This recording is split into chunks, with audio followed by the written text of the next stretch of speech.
Assalamualaikum dan salam sejahtera. Anda sedang menonton Agenda AWANI dan malam ini saya ingin berbicara dalam bahasa Inggeris kerana kita akan membincangkan dengan tamu antarabangsa juga tentang konflik berdarah, peperangan yang sedang berlaku di kawasan yang dikenali sebagai Nagorno Karabakh.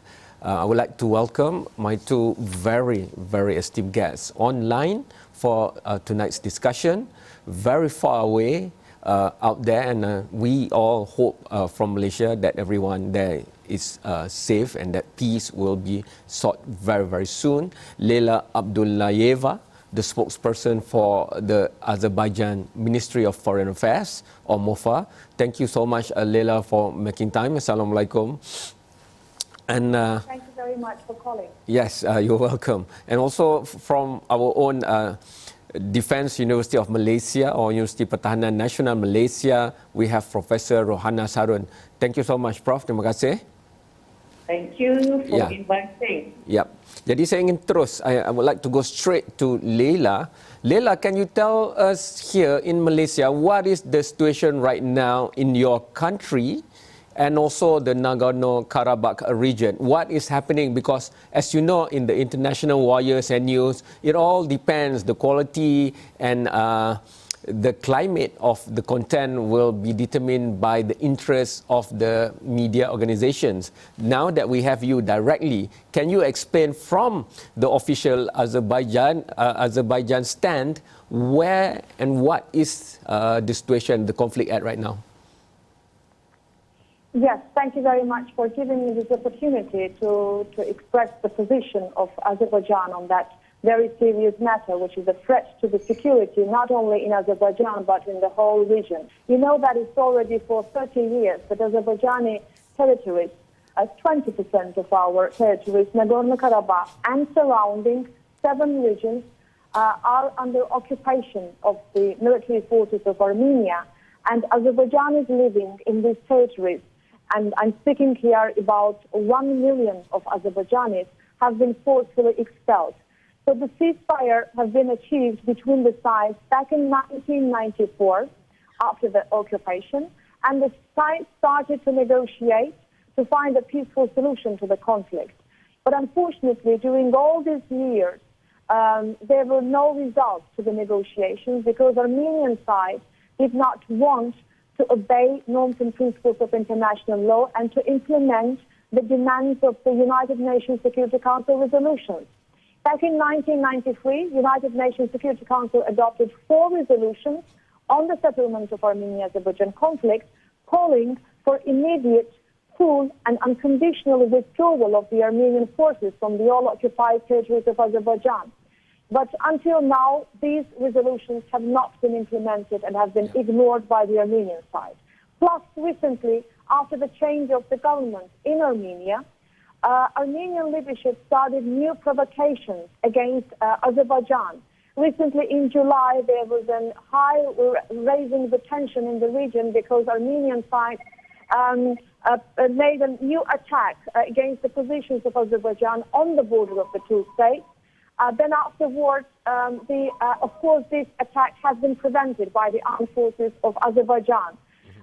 Then later on, there was a sabotage group provocation against Azerbaijan in August. And we have been saying at the highest level to the international community that Armenia is starting new aggression, planning the new aggression against Azerbaijan.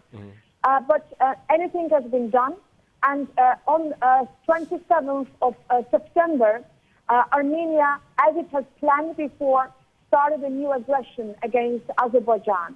And the Azerbaijani armed forces took counter-offensive measures against this new act of aggression by Armenia.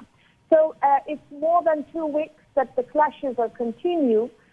Military operations have started in response to the new act of aggression by armed forces of Azerbaijan, and Azerbaijani armed forces liberated numerous villages, strategic heights from the occupation of Armenia. And with regard to the appeals of international community to come to a ceasefire and to decrease tensions in the region, the both ministers of foreign affairs, with the initiative of the Russian foreign minister, came together on the 9th and 10th of October in Moscow and agreed humanitarian ceasefire. So starting from the 10th of October, 12th in the noon, humanitarian ceasefire was declared. But what we see on the ground that Armenia continues violating its own commitment, its own agreement on the ceasefire, and they continue shelling Azerbaijani positions, especially the civilians and the cities situated far away, the conflict zone.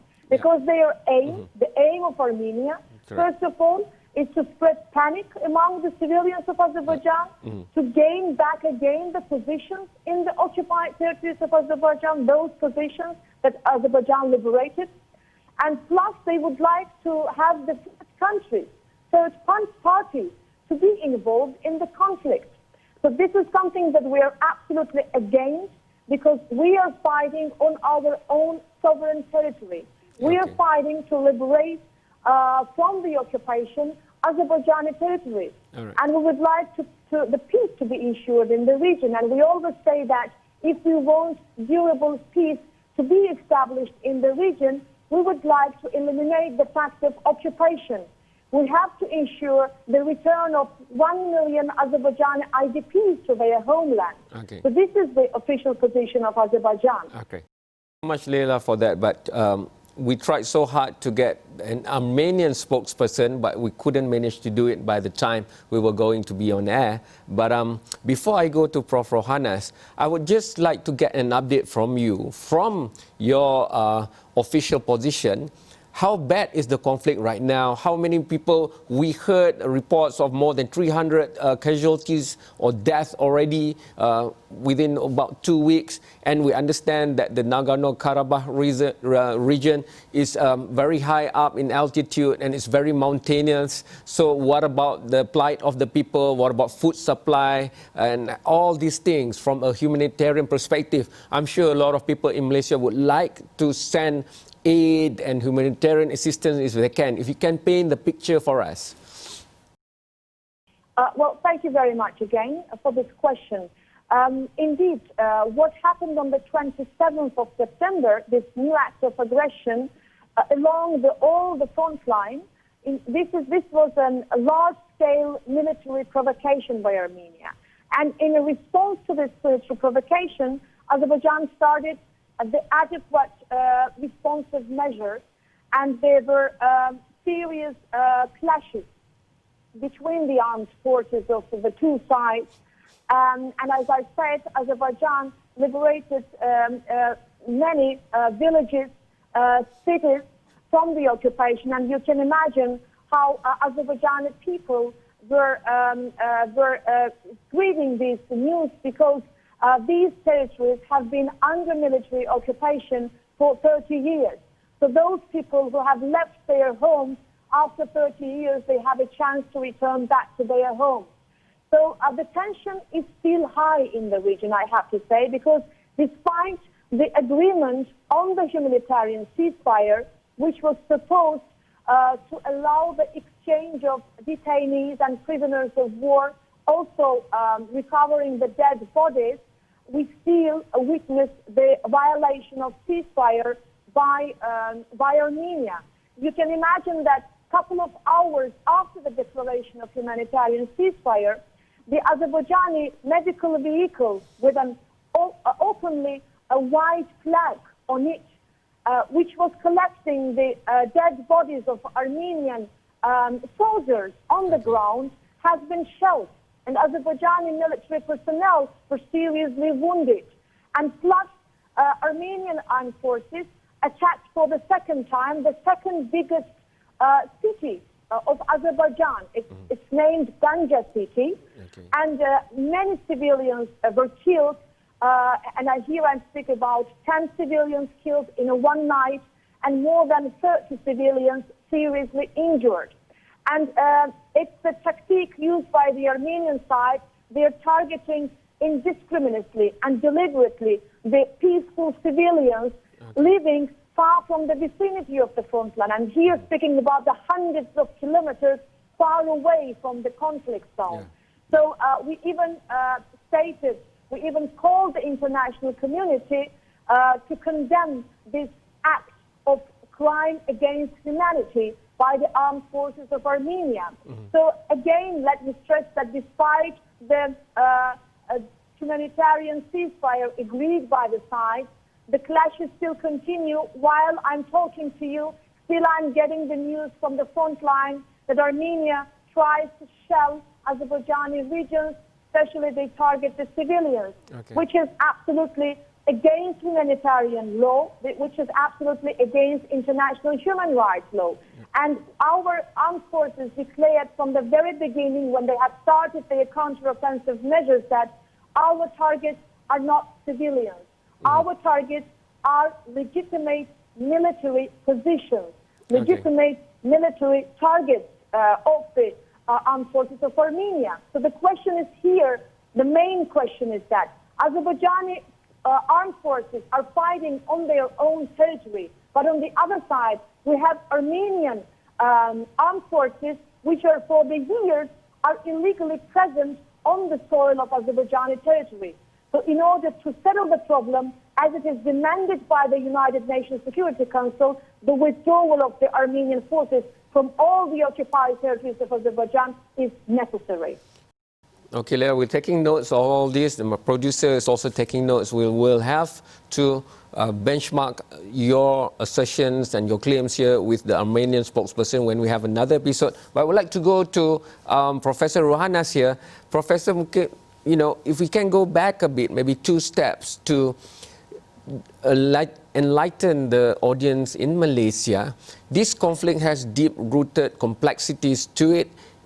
Maybe it can go back all the way to the time when Stalin was still alive and the Soviet Union was just being formed, and how an autonomous region was being given, autonomous administration was being given of an area called Nagorno Karabakh, carved out of Azerbaijan by Stalin and stuff like that. And with what Leila has said just now, like the second biggest city called Ganja city in Azerbaijan, or also receiving missiles and seeing death and casualties among civilians, does this mean that it's no longer just a conflict, an armed conflict about an area, but it's more and more looking like an all-out conflict between 2 countries, which not only being focused on one area called Nagorno-Karabakh, Prof? Yeah, okay. Thank you very much. And I would like to thank Astro for inviting me to discuss this Nagorno-Karabakh issue. And thank you very much to the representative or spokesperson of the Ministry of Foreign Affairs of Azerbaijan for explaining to us here about the problem. Because as you know, in Malaysia now we are so busy with COVID-19 that things that are happening outside the country are not well noticed. Okay, first of all, I consider this conflict in Nagorno-Karabakh as what I term as a disputed legacy, or a very difficult historical legacy. And secondly, there is an element of ethnic or religious element there, divide, that might or could be exploited by people. And that thirdly, I think we're not playing, or we don't want to play a blame game. We don't want to blame Azerbaijan or Armenia or anybody else for the problem. But we are trying to understand, and we would like to see the problem resolved. Okay, first let's go back to what I call the disputed legacy. In this case, Nagorno-Karabakh is not the only region or conflict in the world that came out of that disputed legacy. You have, for example, in Kashmir, it's also disputed between India and Pakistan.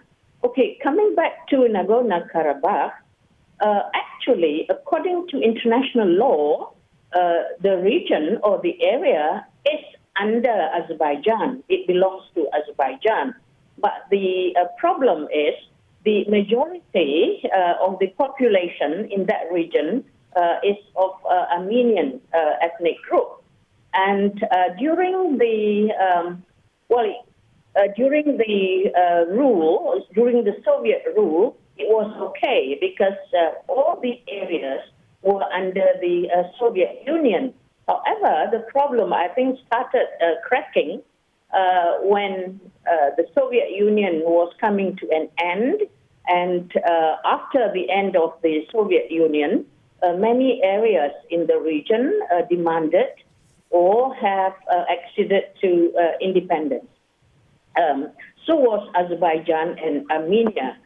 So now, once they became independent from the Soviet Union, this issue of ethnicity came out. And there was even a group which proclaimed Nagorno Karabakh as an independent, I can't call a state or nation because that region does not qualify to be a nation. But they say, oh, this is an independent state. However, Azerbaijan did not accept that. And the problem also is that Armenia supported this group, the group that wanted an independent state or area of Nagorno-Karabakh. And of course, I think the military intervention from both sides has been well explained by our friend from the Ministry of Foreign Affairs of Azerbaijan. So I think what we, as objective observer or people who live outside that area, I think what we are looking at or what we are concerned about is how will that impact on the regional security and stability for Eurasia, for Caucasia, and for the areas around, such as Europe.